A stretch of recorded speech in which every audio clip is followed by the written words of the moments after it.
If you take in some of these skills and attitudes I'm talking about and commit to living your life in a more honorable way, when the time comes, you will be much more likely to respond in intelligent ways. Always remember that your psychology is everything, my friends.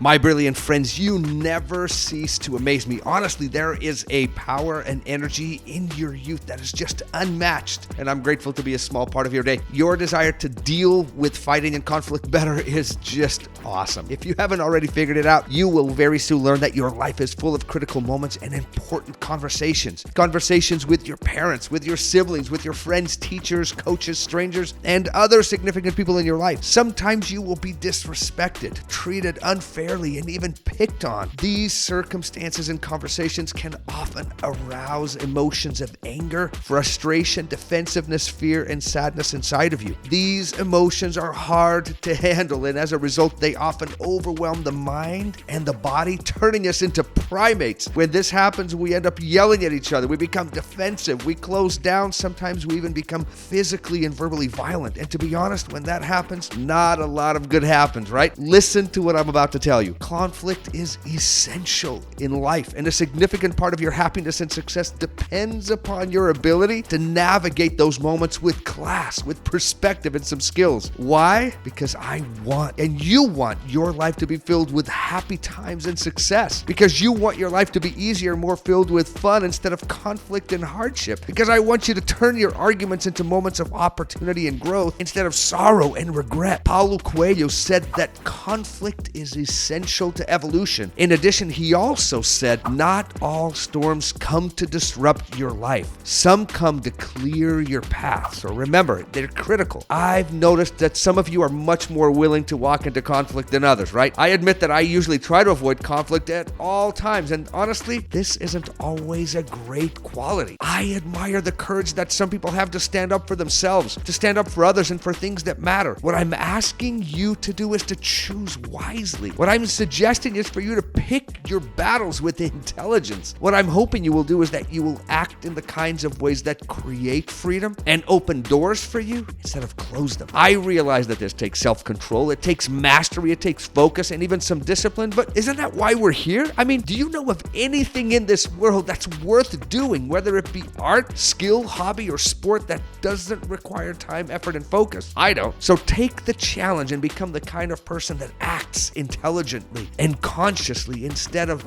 unconsciously. How does that sound to you? I remember this one time I was in a restaurant and I saw this quote on the wall by John Wayne that said, "Life is hard. It's even harder when you're stupid." Listen, I promise I'm not calling you stupid. I just think it's a funny quote that calls it like it is. Here are a couple of other quotes that I think can help you to feel some motivation to do a little bit better. The Buddha said, "Holding on to anger is like grasping a hot coal with the intent of throwing it at someone else. In the end, you're the one who gets burned." He also said that holding on to anger is like drinking poison and expecting the other person to die. All right, let's get to some of the skills that are going to help you to do more of what works and less of what doesn't work. Number one, start soft. Man, have you ever heard of the expression, a soft answer turns away wrath, but a harsh word stirs up anger? I'm certain that you've seen this in your own life. When someone starts a conversation with you in a respectful and kind way, you're so much more likely to respond back calmly and with respect, right? This is a great skill. Anytime you want to keep things cool and calm, start soft and respond softly as a way to cool things down.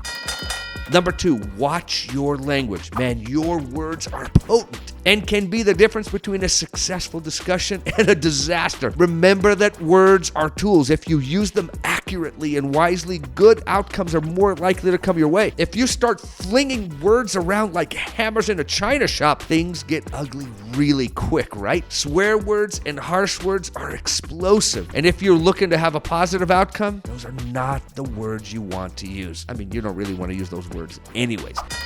Number three, work the problem. The key in this technique is for you to stay focused on what works and finding solutions, instead of focusing on the problems and attacking people with criticism. Sometimes when arguments break out, people quickly lose track of what they're even arguing about, and instead begin blaming other people and being harsh with others. This, of course, leads to more conflict and more hurt feelings. The difference sounds like this: this is a problem, let's fix it, versus you're the problem, let's fix you. One inspires solutions, the other one provokes wars and defensiveness. 4, plan ahead. Mike Tyson, the famous boxer, famously said, everybody's got a plan until they get punched in the face. Maybe Mike was right, but there's no doubt that planning ahead is critical for your success. Now listen to this quote: we choose our joys and sorrows long before we experience them. Man, you might want to think about that one a little bit. In other words, if you take in some of these skills and attitudes I'm talking about and commit to living your life in a more honorable way, when the time comes, you will be much more likely to respond in intelligent ways. Always remember that your psychology is everything, my friends. Number 5, listen more, talk less. And I've been a therapist for 20 years, and I can tell you right now that the number one skill to de-escalate a situation is to listen better. It just is. When someone feels heard, understood, respected, their anger goes down. So when conversations get tough, hold your tongue and listen. Don't speak over people. Seek to understand them. Shift your focus away from trying to plan how you're going to respond in your head, and instead settle in and listen. Be wise, my friend. Number 6, put your ego away. An old friend of mine used to say, Yuri, don't let people rent space in your head. In other words, don't let people push you to do things that you don't want to do and that you wouldn't feel awesome about. When people provoke you, when they're rude to you, when they're unreasonable, remember your plan. That was step 4, right? And do the hard and right thing instead of the easy and wrong thing. Lead with your values, with your morals, with your beliefs, with your confidence, instead of letting go of your values and leading with your fear and insecurity. Know what I'm saying? Number 7, walk away. You know, sometimes the absolute wisest thing you will do is to walk away from a situation or people who are trying to start something with you. When it becomes obvious that a person is egging you on or trying to provoke you and that they just can't be reasoned with, the very best thing you can do is leave that place and that person before you do something that impacts your life and your personal reputation in a negative way. And number 8, this is my final one, I promise. Repair, repair, repair. My hard rockin' amigos, despite our best efforts, I'm sorry to say that you and the people around you are going to fall short. And we're going to end up acting in ways that are far below the best we can do. When that happens, do what you can to repair quickly and to accept other people's attempts to repair things with you. Let go of that hot coal, let go of that poison, and move forward with confidence and optimism. In the book Big Panda and Tiny Dragon, Big Panda asks Tiny Dragon, he says, which is more important, the journey or the destination? To which Tiny Dragon responds with, the company. Think that over for a quick moment.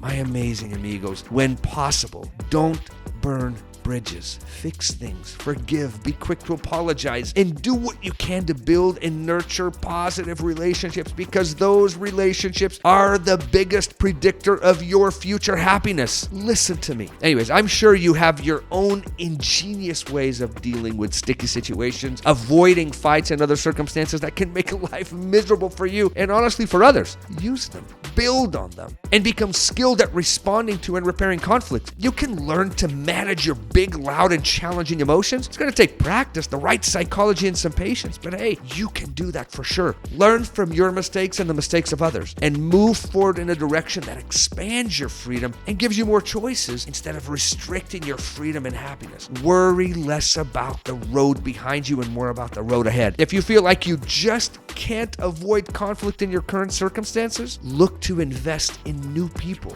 in new places, in new things. Just build there, invest there. Don't ever fall for the mental trap of believing that there's nothing you can do. You can always do something. Never forget that it's your choices and not your circumstances that will ultimately determine your future. Don't give up your power. Instead, learn to wield it with wisdom and honor. Trust the process, my friends, and I'll see you soon. Bye.